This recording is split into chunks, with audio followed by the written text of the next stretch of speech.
Hello, I'm Ben Benkowski, a hydrogeologist with EPA in Atlanta, and I'm going to present a case study on the use of a membrane interface phase probe for an investigation to identify and delineate possible TCE source areas. The site for the case study is called the South Jersey Clothing Company, and it's in the state of New Jersey, which is south of New York City. They were manufacturing military clothing, and through their history of their dry cleaning process, reported wastewaters containing VOCs were routinely discharged onto the grounds. Plus, there were wastes stored outside in drums. And in 1979, a fire may have resulted in the release of an estimated 275 gallons of TCE from an on-site storage tank.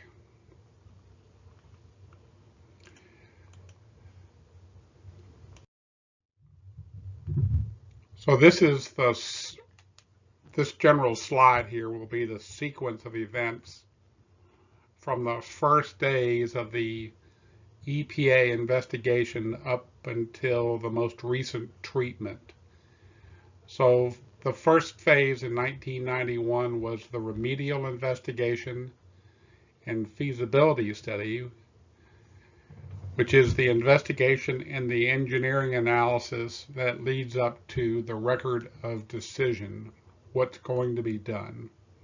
And as part of that, it's the record of decision specified soil vapor extraction from the contaminated soil and pump and treat for the groundwater. So those were performed, installed, started in 1999, and ran. The SVE ran for until 2005. This is at which point the United States Army Corps of Engineers, USACE, did a system evaluation for the pump and treat.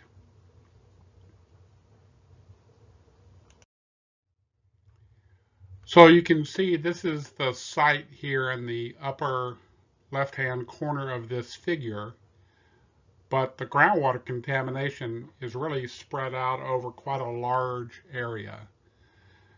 This is in 2001 as the remedial systems, the SVE system was working, but 4 years later, you can see that in the immediate area, there's been some positive impact, but there's actually a higher concentration back at the site. In the meantime, these down gradient concentrations have actually gone up in the 4 subsequent years. So something's not working right, and that's the time to come back in and do a recharacterization of what appears to be a non-functioning or improperly functioning remedial system. So during the pump and treat, it's operated at a rate of about 18 million Taiwanese dollars per year. It pulls out about 570 liters per minute with an average concentration of 110 micrograms per liter.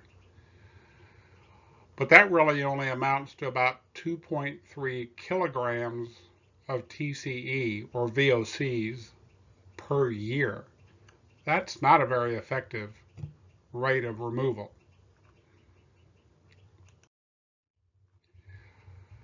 So the next couple of steps, ERT, which is the EPA's Environmental Response Team, they completed a vapor intrusion study at the South Jersey Clothing Company and in their surrounding neighborhood. So as a side note, vapor intrusion is what happens when there are VOCs in the groundwater or in the vadose zone, and those vapors come up into occupied or unoccupied buildings. That's vapor intrusion investigations is a whole separate study, a whole separate category of training and presentations by itself. But know that the detection limits, the screening limits for TCE are very low. So if you've got TCE in your groundwater and you haven't been considering a vapor intrusion investigation, you really should. Now, it does have to be in the water table aquifer or in the soils directly above the water table. But vapor intrusion is a whole different story, and we don't have time to go into all of that now. This is more about using the membrane interface probe, which the ERT team did in 2007 and 2008. So there is a decision flow chart as part of what we call a dynamic work structure. It's a series of logic statements and decisions that are made based upon how the data tells you you should progress when you're doing the work at the site. So I'm not going to go through every step here, but it basically is a series of yes and no decisions and a few loops to go back around and see if you need to do more work. And in the end, your investigation is complete if you follow this logic.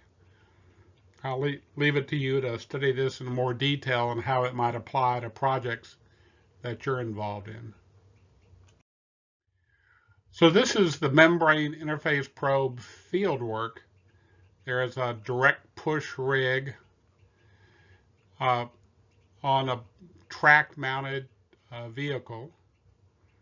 The membrane interface probe has a window in the side of it that has a zone that's heated, and the VOCs that are in the groundwater are then transmitted across this membrane and carried up to the surface to this trailer by a carrier gas, where they are analyzed with an electron capture device, a broad screening tool for VOCs, not very specific. But it's a very productive way to get a good handle on the extent of the VOCs in the subsurface.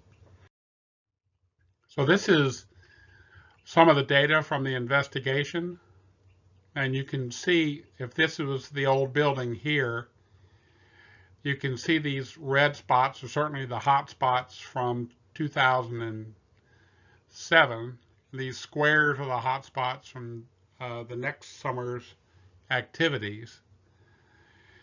And you can, this is outside where we suspected the problems were. But there, you can see that there really are some places where it looks pretty clean, but that these are the, biggest problems, your biggest source areas.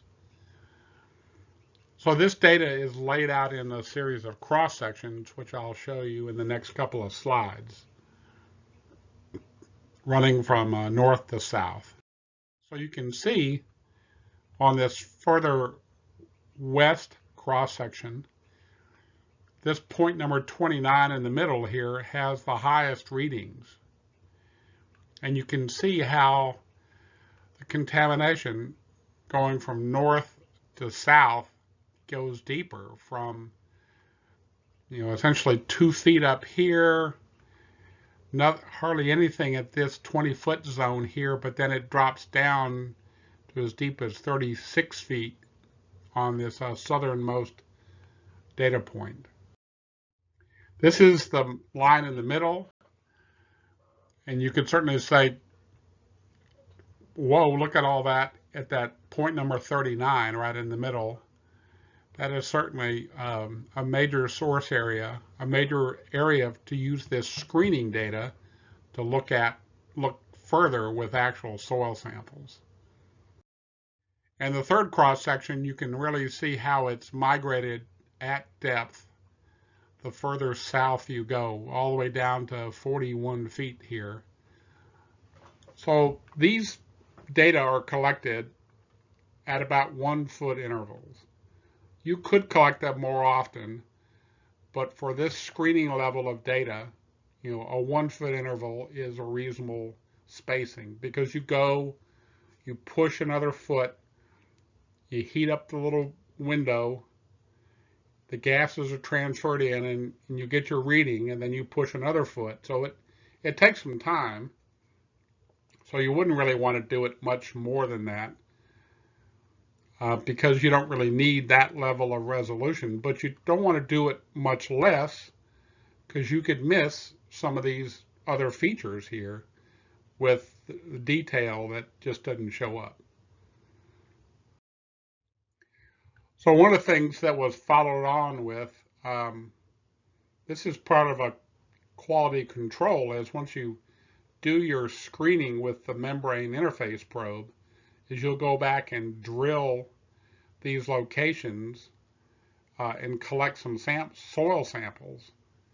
And you can see the details on this part of the log here, which are blown up to go a gravelly sand, and then at 20 feet there's a stiff clay with a sharp contact, and below that is a silty clay. And you can see that these,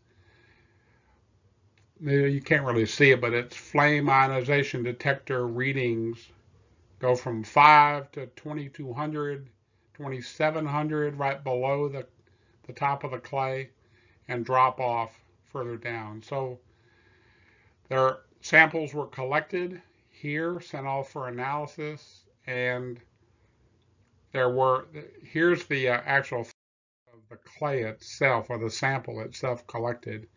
So this is that clay that had the very high odors and the high readings from the FID, and less so as you got down into this silty clay, and even less as you went further down the hole.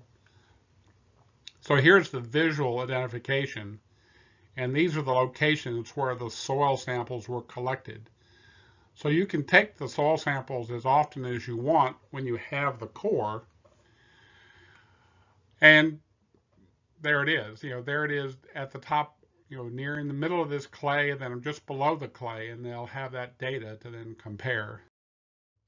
So this is some of that data, and you can see that at the very top there's a lot of TCE, and a little less as you actually get into the clay, but still it's fair, there's a fair amount, but once you get below the clay it drops off, and then it's non-detect further down. So what you've done is essentially delineated the source area in boring number 29 and given yourself some rough quality control for what these readings with the MIP might indicate. So this is that view again of the high level of the screening data where the worst of it was. This is the treatment building that was later built. No, or was that already there? No, I think that's the treatment building for the pump and treat system. So this is a layout with a historical photograph showing that the hot spots were either under the building here or just outside the door of the building. And it's very useful to have these historical photographs. It helps to pinpoint stuff that just may not be there any longer. But possible horizontal tank is laid out on that photograph. So that's important to know where that was, right next to the very high membrane interface probe detection. So then it proceeds on to a remedial alternatives memo, basically evaluating what they're going to do, and the selection of a recommendation of electrical resistive heating, which caused then a revision to the record of decision. So this is how the data was contoured. It gives you your main target areas for your part 1 source area and your 2-part secondary source area. So this will give you some idea of the time it took from the start of the pre-construction meeting all the way through the end of the electrical resistivity event. So that's basically 14 months from start to finish to do this electrical resistivity heating. So this is it as it's laid out. You can see these locations with their vapor collection features and their wiring that's laid out to these treatment buildings over here. And this is then running, and these are the before treatment soil samples. And you can see there's that's 6.3 million parts per billion. Some very big numbers. So these are all pre-treatment for TCE, excuse me. So then the next figure here is actually the post-treatment after the electrical resistivity heating. And you can see they're all around 3 or less micrograms per kilogram. It's actually, quite an effective removal from those zones. So in the chronology of the extraction, it certainly starts out with the most removed in the first couple of months, and then it drops off, which is to be expected. This is the way these things operate. And maybe you didn't really need to run it those last couple of months, but it did get all the way down to a very low number. But over the course of these 14 months, you can see that 535 kilograms of VOC were removed during this operation. So when you talk about the costs of doing that remedial action, there is the government oversight by the Corps of Engineers, the removal action contractor, and a total of about 66 million Taiwanese dollars expended.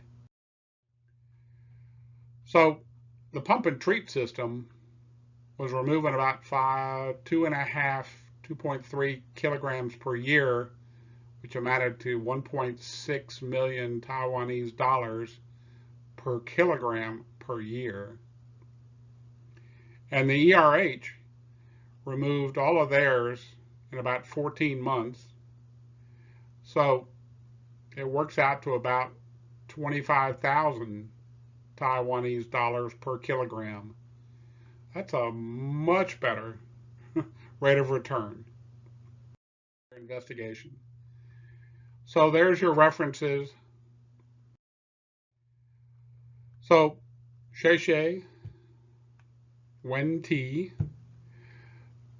Yes, thank you for this case study in which we've showed how the membrane interface probe can focus in on where the source areas are to do the source area remediation, because until you do the source area remediation, you just won't clean up the groundwater effectively with that source continuing to bleed off down gradient into the groundwater.